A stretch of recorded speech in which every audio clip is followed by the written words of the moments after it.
Alright, welcome to my second Lookism explained video. Side note, I'm doing this outside my house, so if you hear cars passing, that's why. Today I'm going to be explaining the latest entry in the Lookism power systems, that being the path system, or what I personally like to call it, the pinnacle system. You see, when we're in Lookism, you basically have two choices. Two choices being, do you follow someone else's path, or do you forge your own path? If you choose to forge your own path, you get what I like to call a pinnacle, which is basically the peak of what your path is. The best example of this will be Johan, who chose the path of perfecting his technique being stealing your shit and using it. Because this whole entire thing is just stealing your techniques, he forged the pinnacle that I like to call the Chimera technique, which is essentially him fusing a bunch of techniques together to make it basically any martial art that he wants. If that sounds confusing, well done, because it confuses me too.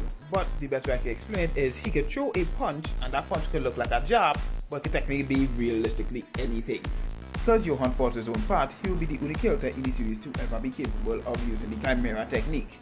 Other people can try, but they'll never really be able to do it. They can try going down the same path as him, but since he was the creator of the path, he will be the only person to ever be able to use it. Not even copy users can copy someone's path. Gunn is also someone who forged his own path, but his own is the complete opposite to Johan. Where Johan went the route of forging his path through his technique, Gunn forged his path through his body. To make it very clear, it is very unclear on what Gunn's pinnacle does. All we just know is that it was forged through his body.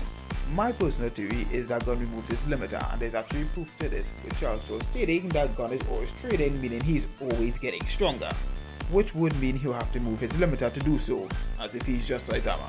That would also explain his absurd amount of stats, even though he's within a dying body here.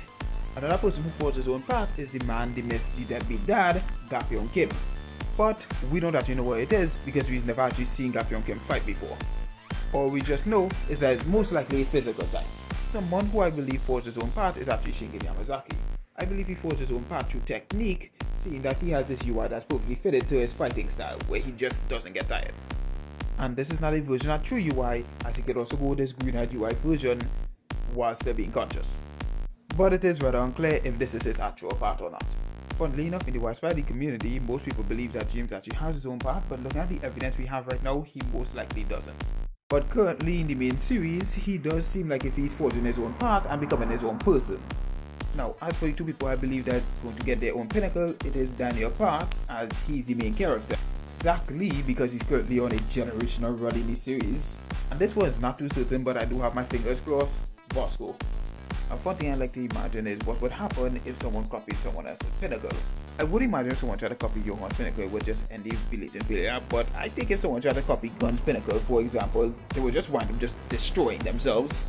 The reason for this is because Daniel's body is damn near perfection, and that puts a massive strain on Johan. What do you think would happen to Johan if he tries copying someone's body who pretty much just breaks all their margins? It would probably go the same way as how Grammy tried to copy Kampachi's strength. Very fun fact is that Daniel's martial arts are so high level to perform that not even Johan could actually copy them. Johan himself actually stated if he tries to do it, it causes him intense pain. That's why he created the 10 seconds copy in the first place.